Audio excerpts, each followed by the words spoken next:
Why Spain dared fight America in 1898, the war that destroyed an empire. Imagine, you're ruling one of history's greatest empires. For 400 years, your flag has flown across continents. Gold, silver, spices, entire civilizations, all answered to your king. But then, a young nation, barely a century old, declares war. Not Britain, not France, the United States. Within months, your navy is gone, your empire collapses, and the world changes forever. But here's the real mystery. Spain already knew America was stronger. So why fight at all? The answer lies in pride, politics, propaganda, and one explosion that shocked the world. Chapter 1. The empire that was dying by the late 19th century. Spain was no longer the global superpower it once had been. The mighty empire that had conquered much of the Americas ruled the Philippines, controlled Cuba, Puerto Rico, and vast territories across the globe had been shrinking for generations. Most of Latin America had already gained independence decades earlier. Only a handful of overseas colonies remained. Among them, one was priceless: Cuba, only 90 miles from Florida. Sugar plantations, tobacco, coffee, rich farmland, strategic naval position. To Spain, losing Cuba meant losing the last symbol of imperial greatness. Many Spaniards even called Cuba the ever-faithful Isle. They believed it must never be surrendered. Chapter 2. Cuba explode. But Cuba wanted freedom. For decades, rebellions erupted across the island. The largest began in 1895. Cuban revolutionaries demanded independence. Spain responded with overwhelming force.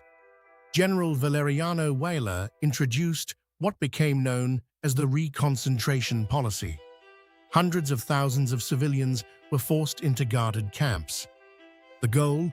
Cut rebels off from food, workers, and local support. Instead, the camps became humanitarian disasters. Disease, starvation, and poor sanitation killed tens of thousands of civilians. American newspapers published horrifying stories.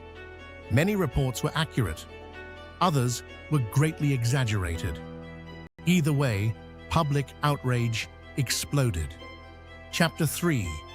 Yellow journalism. At this moment, two newspaper owners began fighting their own war. William Randolph Hearst, Joseph Pulitzer. Their newspapers competed for readers. The more shocking the headline, the more newspapers they sold.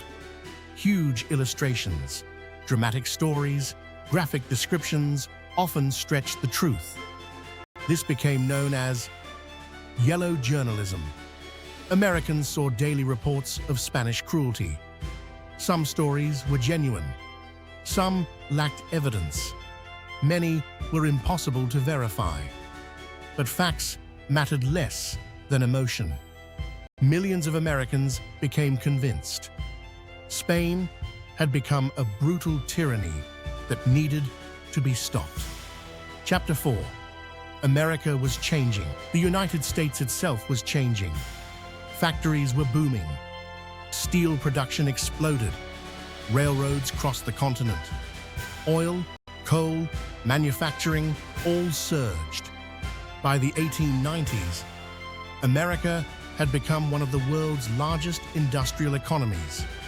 Business leaders wanted overseas markets. Politicians wanted a stronger navy.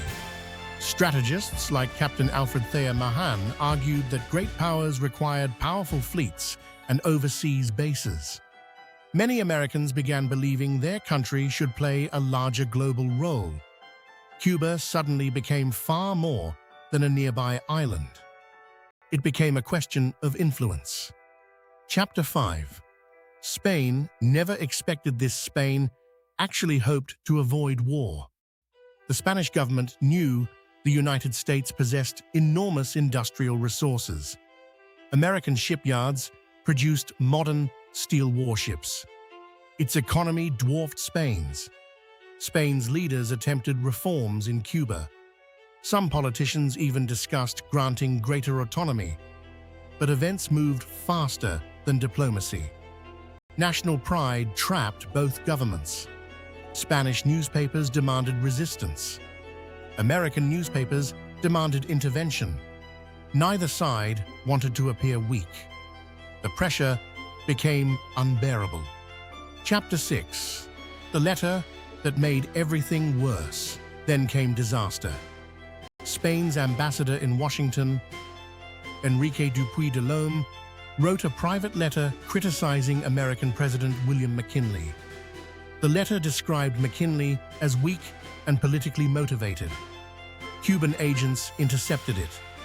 American newspapers published it nationwide.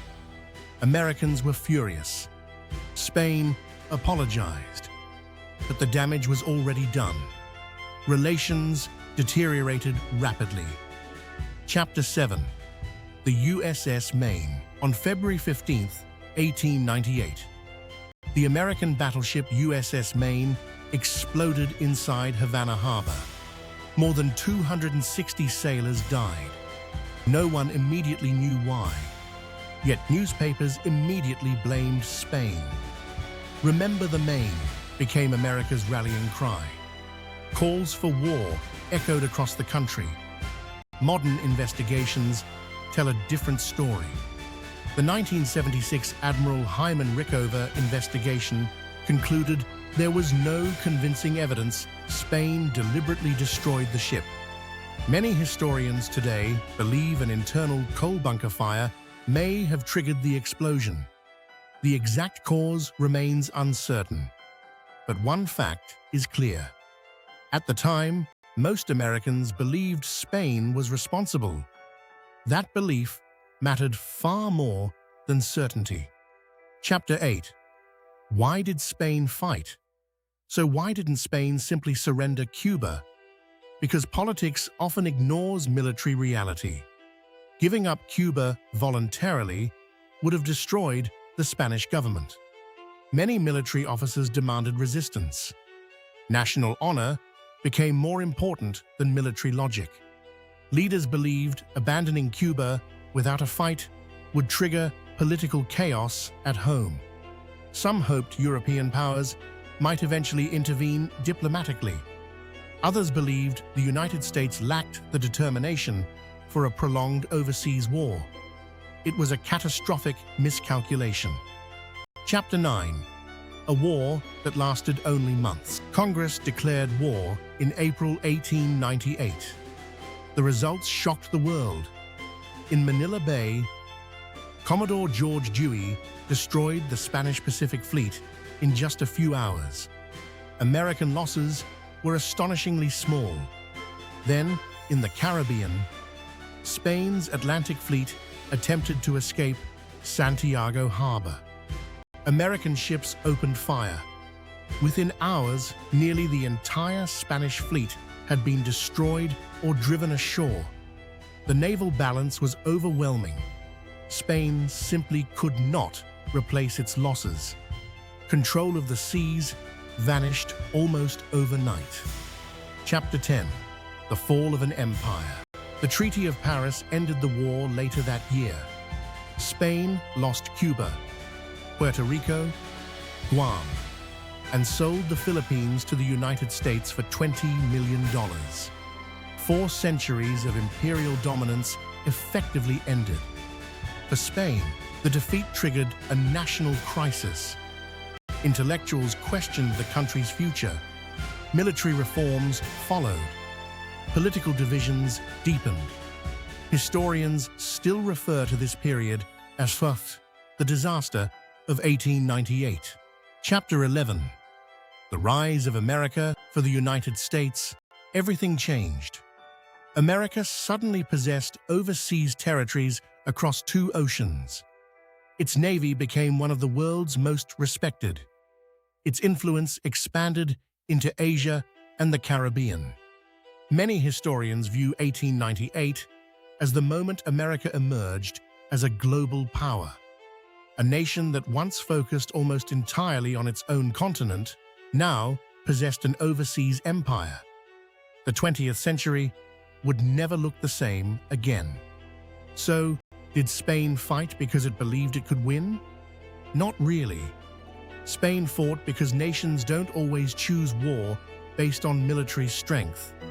Sometimes they fight because surrender seems politically impossible, because pride outweighs strategy, because newspapers inflame public opinion, because one uncertain explosion changes history.